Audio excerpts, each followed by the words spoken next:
예수님은 세례 요한으로부터 세례를 받으시고 40일 금식 후 광야에서 사탄으로부터 시험을 받으시고 그 시험을 이겨내셨습니다.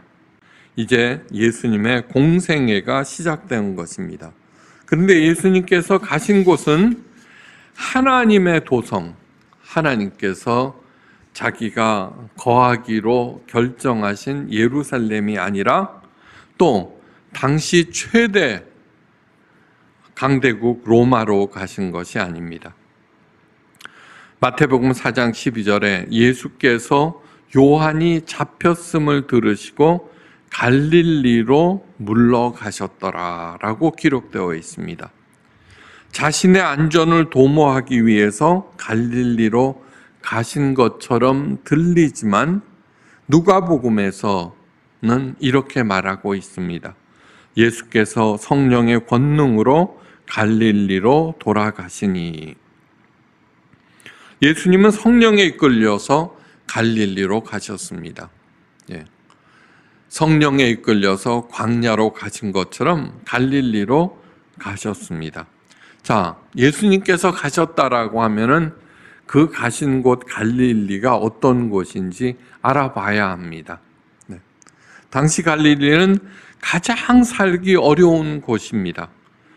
땅도 비옥하고 갈릴리 호수도 있어서 수확물이 많았습니다.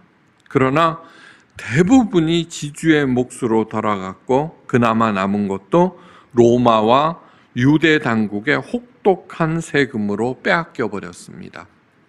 게다가 악천후로 농사를 망치는 경우가 많았고 약도 의사도 없는 그곳에 질병은 간단없이 찾아와서 그들을 고통과 슬픔에 깊이 빠지게 하였습니다. 그래서 도저히 살 길이 없는 갈릴리 사람들은 목숨을 걸고 로마와 유대 당국에 항거를 하였고 그때마다 중앙정부와 로마로부터 엄청난 탄압을 받았습니다. 예수님께서 탄생하실 즈음에 갈릴리에서 큰 반란이 일어났고 그 결과 갈릴리 사람 2,000명이나 엄청난 숫자죠. 로마로부터 십자가형을 받았습니다. 그렇게 갈릴리는 한이 많은 곳이었습니다. 또한 갈릴리는 예루살렘으로부터 가장 멀리 떨어진 문화적으로도 종교적으로도 최고로 낙후된 곳입니다. 당시 랍비 문학에는 갈릴리 사람들을 촌뜨기들이라고 적고 있습니다. 갈릴리 사람들은 무식하고 사투리가 심해서 다른 지역 회당에서는 토라 낭독을 허락받지 못할 정도였습니다. 저 사람은 사투리가 심하니까 예배 순서에 기도나 성경 봉독을 절대로 넣지 말아라는 거와 똑같습니다. 성경 곳곳에서도 갈릴리 지방에 대한 천시가 고스란히 나타나 있습니다. 그리스도가 어찌 갈릴리에서 나오겠느냐? 요한복음 7장 41절 말씀입니다. 갈릴리에서는 선지자가 절대로 나지 못하느니라. 한마디로 갈릴리는 편견과 천시의 땅, 버려진 곳입니다.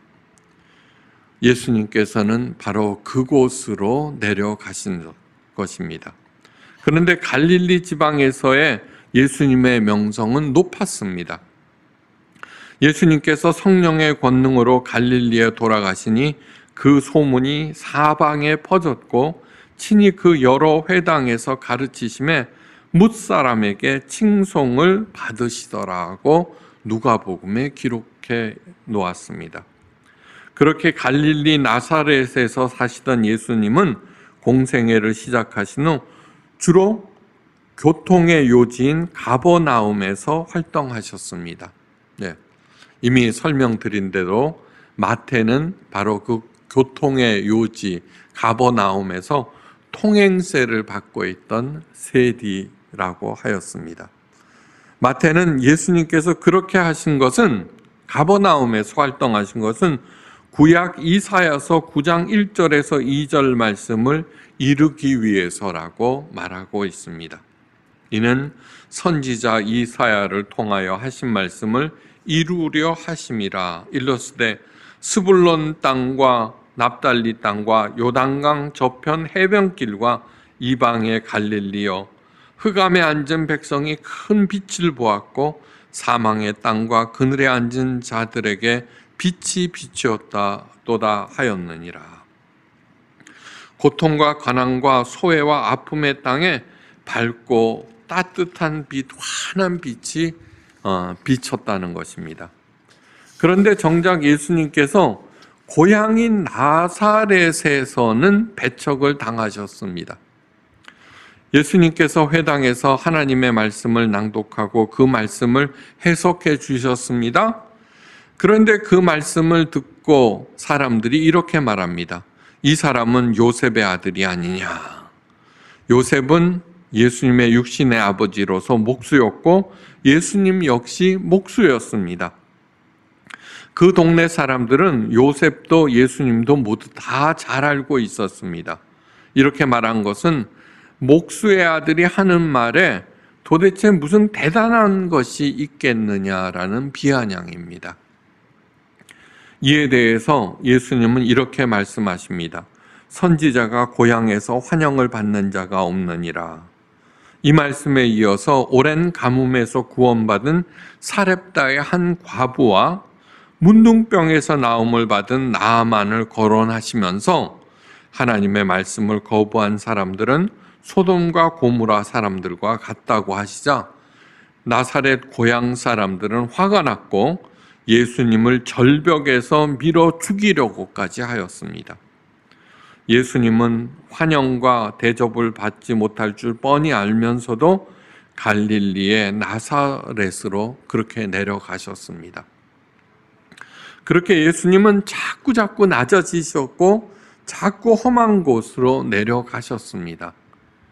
어디 가면은 인기가 있을까? 어디 가면은 내가 대접을 받을까? 명성을 얻을까? 그렇게 생각하지 않으시고 그 모든 것들을 아시면서도 자꾸 험한 곳으로 가셨습니다. 더욱 놀라운 것은 부활하신 다음에도 예수님은 갈릴리로 가셨다는 사실입니다.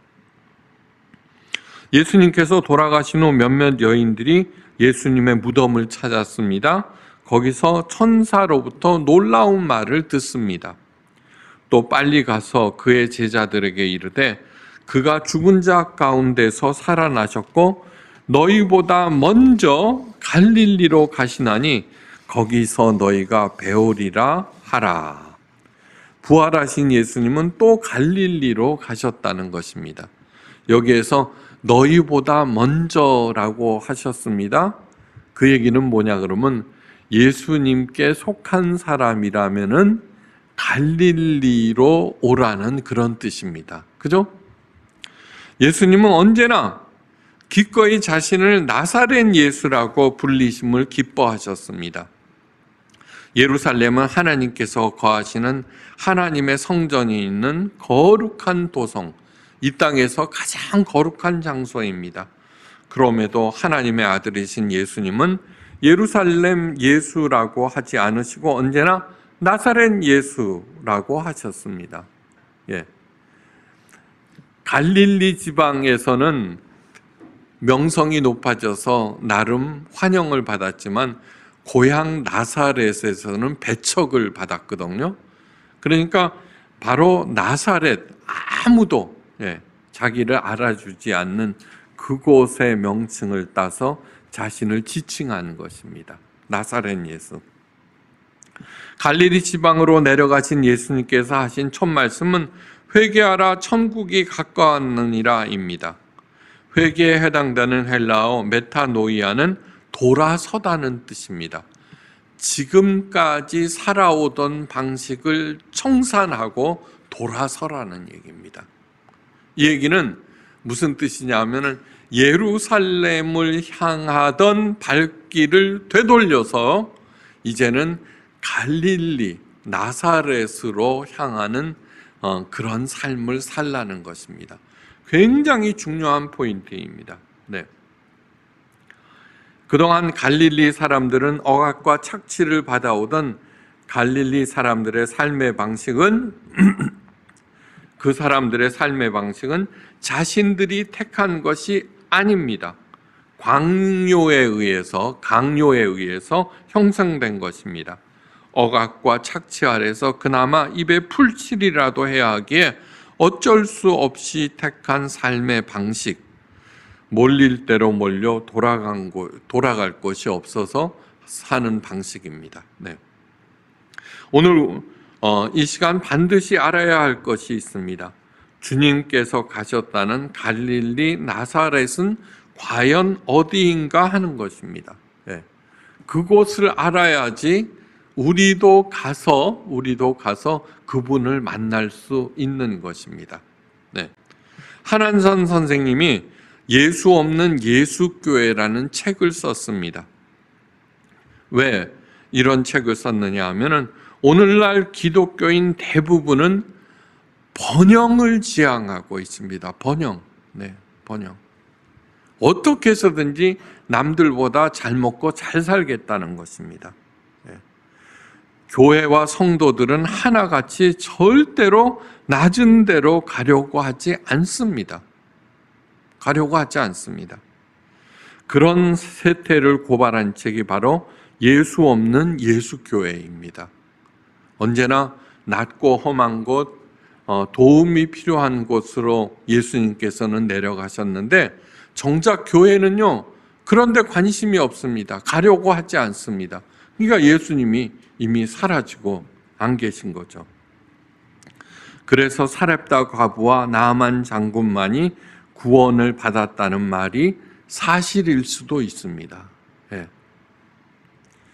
20세기의 위대한 기독교 문필가 C.S. 루이스가 한 책에서 Surprised by Joy라는 책에서 다음과 같은 말을 하였습니다. 생애 처음으로 단단히 결심하고 내 자신을 자세히 들여다보았다. 네. 인간의 가장 위대한 점, 그건 두 가지가 있다고. 첫째는 웃을 수 있다. 웃을 수 있다. 두 번째가 뭐냐 하면은 객관적으로 자기 자신을 바라볼 수 있다는 것입니다. 사자, 어떤 존재도 객관적인 시각으로 자신을 되돌아보지 않습니다. 그죠? 그러니까 인간만이 자기를 객관적으로 이렇게 들여다볼 수 있습니다. 그것이 인간의 가장 위대한 점입니다. 그러니까 이 얘기는 다른 말로 해서 자기 자신을 객관적으로 들여다보지 않는 사람은 인간이 아니다라는 뜻입니다. 자기가 정말 잘못해놓고도 자기는 괜찮은 줄 압니다. 그런 공격하면 언제든지 반격하고 나만 잘못했어, 너도 잘못했지. 그러고 나서는 사람. 그러면서 그리고 나는 내 속에서 경악스러운 것을 발견하였습니다. 욕정의 동물원, 야망의 난장판, 공포의 양육소, 증오들이 귀염을 받고 있는 할렘. 나의 이름은 바로 군대였습니다. 나의 이름은 바로 군대였습니다. 여기서 군대란 거라사의 광인을 사로잡고 있던 마귀의 이름, 수많은 사람, 수많은 마귀들이 그를 사로잡고 있었습니다. 한번 깊이 생각해 보십시오. 깊이 생각해 보십시오.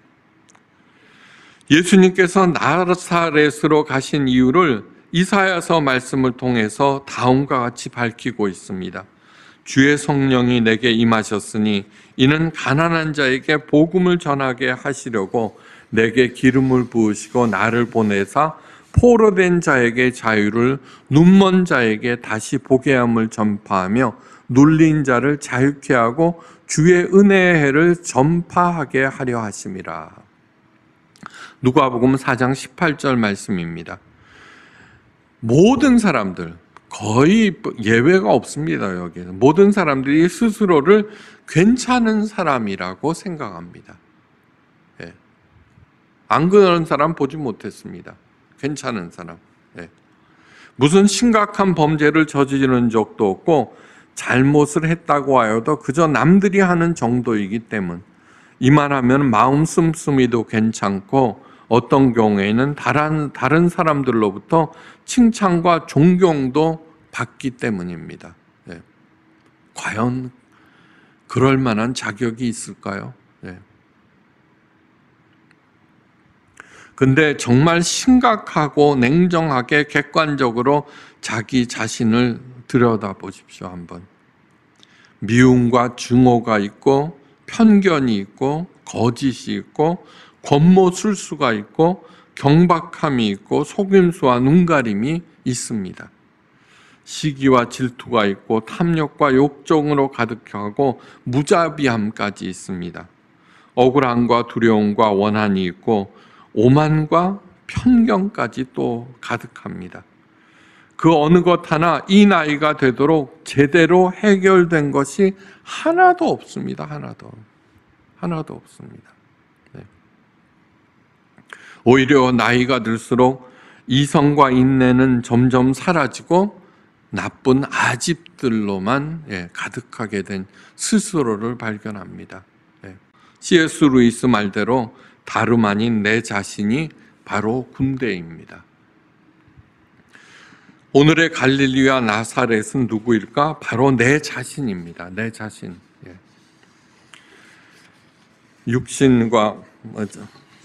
육신의 정욕과 안목의 정욕에 이끌려 살아가고 있는 내 자신, 기회가 있을 때마다 이생의 자랑을 늘어놓는 우리 모두가 바로 나사렛입니다. 중요한 것은 예수님이 꼭 오셔야 되는 갈릴리가 바로 내 자신이라는 것을 인정하는데 그렇게 인정하는 사람들이 많지가 않습니다. 우리들은 가난한 자들입니다. 무엇보다도 마음과 심령이 가난한 사람들입니다. 우리들은 걱정과 근심에 사로잡힌 포로들입니다. 그죠? 오로지 보는 것은 돈과 편안함과 육체에 관한 일들입니다. 영적인 것에는 눈이 멀어 있습니다. 속이 조금만 불편해도 혹시 암이 아닐까 하는 마음이 덜컥 내려앉습니다. 원인 모를 불안과 두려움에 눌린 사람, 그런데 문제는 그 누구도 그 어느 것도 내 문제들을 속 시원하게 해결해 주지 못한다는 것입니다. 더 심각한 것은 자신이 그런 지경에 놓여 있다는 것을 인정하지 않는 것입니다. 나는 예수님께서 반드시 찾아오셔야만 하는 갈릴리고 나사렛입니다.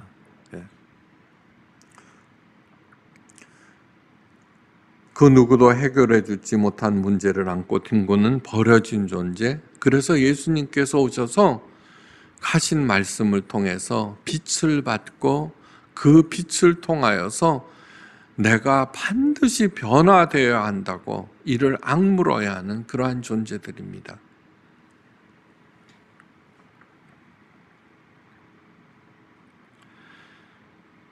그럭저럭 살만하다 하십니까? 회개할 필요, 돌아설 필요를 전혀 느끼지 않는다면은 그렇다면은 나사렛 예수를 거부한 예루살렘의 종교 지도자들과 바리새인과 예수님을 낭떠러지에 밀치고자 했던 예수님의 고향 사람들과 똑같은 존재들입니다. 예수님이라고 하는 것은 예수님이라고 하는 존재는 무엇이냐 하면은 우리들에게 전혀 새로운 차원의 패러다임을 제공해주고 영감을 주시는 분입니다. 내 자신이 누구보다도 예수님이 절실한 존재임을 인정할 때 예수님의 복음이 귀에 들려오기 시작합니다. 그리고 옛 방식을 청산하고 그 복음을 향해서 돌아섭니다. 그 복음에 맞춰 살아가기 시작하면서 서서히 나를 억압하는 것들로부터 자유하게 되고 눈이 떠져서 하나님과 그분의 나라를 보게 됩니다. 마침내 어떤 상황에서도 흔들리지 않는 하나님 나라를 살게 됩니다. 그것이 예수님께서 이 땅에 오신 이유입니다. 그래서 예수님께서는 회개하라, 천국이 가까웠느니라고 하신 것입니다. 천국, 죽어서 가는 하늘나라, 그런 것이 아닙니다. 무릉도원, 그런 것이 아니라 하나님께서 임재하시고 하나님께서 통치하시는 하나님의 방식대로 움직이는 세계가 바로 천국입니다. 교회라고 하는 것은 무엇이냐 하면은 이 땅에서 하나님의 통치와 하나님의 임재를 경험하게 하는 또 다른 하나님 나라, 눈으로 볼 수 있는 하나님 나라가 되어야 합니다.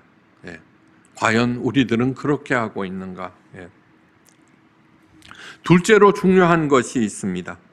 이번 코로나 사태로 여시는 하나님의 새로운 세계를 보셔야 합니다. 여러분, 이 코로나 사태를 통해서 지금 하나님께서 우리들에게 주시는 것들은 뭐냐 그러면 그동안에 우리들이 생각하고 있던 기존 질서를 하나하나 뭉개뜨리고 계십니다. 특별히 이번 코로나 사태를 통해서 부자들, 그동안에 힘이 세다고 하는 사람들을 무너뜨리고 있습니다. 그리고 보다 평등한 세상, 보다 평등한 세상, 없는 사람들을 위한 세상으로 열어가고 계신다는 것을 잊어서는 절대로 안 됩니다. 여러분, 큰 시각으로 세상을 한번 내려다 보십시오. 많은 저항이 있고 정말 목숨을 거는 전투가 있을지라도 점점 하나님의 뜻에 부합되는 세계로 나아가고 있다는 것입니다.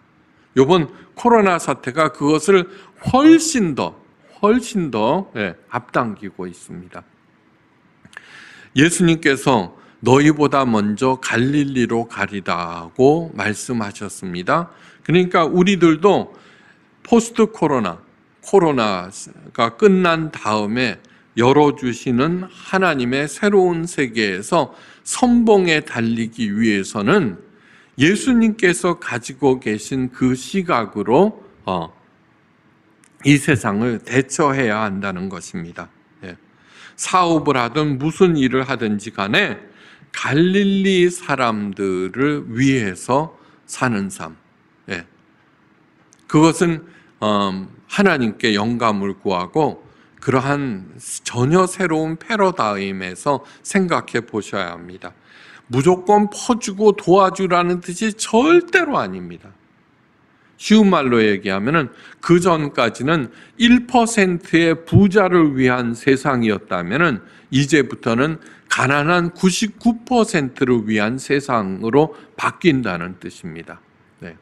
깊이 생각하시고 우리의 발걸음을 예수님 따라서 갈릴리로 향하여서 정말로 사람들을 살리고 도와주고 행복하게 만드는 그러한 일들이 뭘까 생각해서 하나님께서 열어주시는 세계의 선봉장에 서시기를 주의 이름으로 간절히 축원합니다. 그렇게 할 때 우리 예수님께서 원하시는 하나님 나라 가까웠느니라, 더욱더욱 이 땅에 하나님 나라를 임하게 하는 그러한 하나님의 봉사자들이 되어서 오히려 이러한 일들을 통해서 나에게 정말 하나님 자녀로서의 당당한 삶이 활성화되기를 간절히 바랍니다.